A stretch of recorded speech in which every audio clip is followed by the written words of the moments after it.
Can you explain how somebody can stage a fake race hate homophobic attack on themselves, send themselves race hate letters, and have the prosecutor believe they're guilty and walk away? Yeah, Piers, there's a lot of unanswered questions with respect to this case.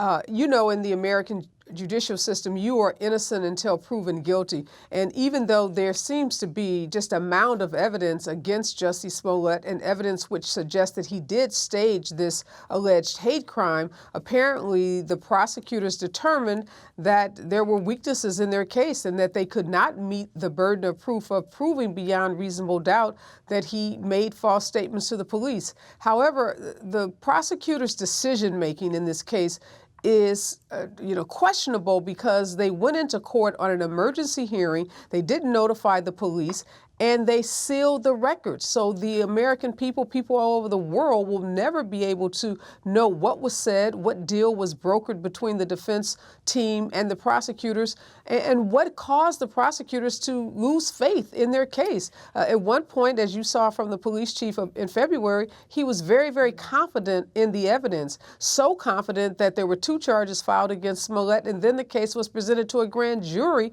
that returned with a 16-count indictment. So you have to wonder what happened from the time that the case went to the grand jury until today when the prosecuting attorney dismissed all charges. Areva, after what happened, Jussie Smollett was able to come out to reporters and say, I've been truthful, I've been consistent, I would not be my mother's son if I was capable of 1 drop of what I was accused of.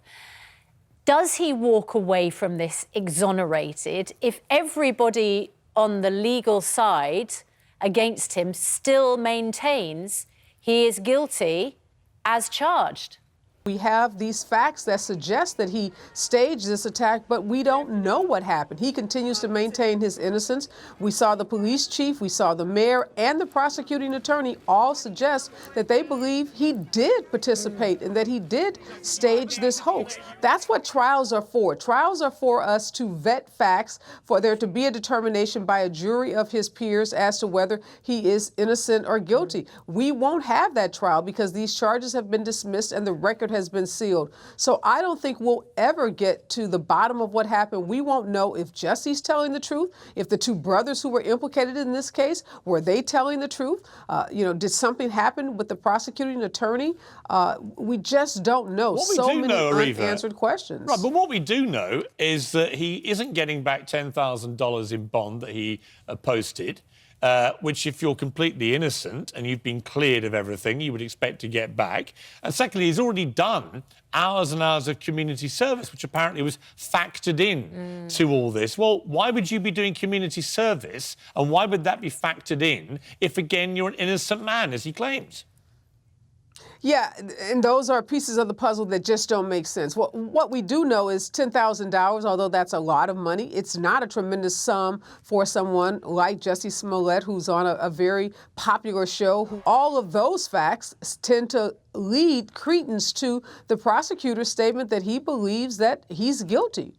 But the prosecutor is not the jury in the American judicial system. He doesn't get to make that determination. Well, as they say, if it looks like a duck and it walks like a duck and it quacks like a duck, it is a duck. And I know you probably don't want to say it like this, but Jussie Smollett is a liar. And I'm afraid he's guilty of sin, and this is a terrible day for American justice. But Areva, we really appreciate you joining us. Thank you.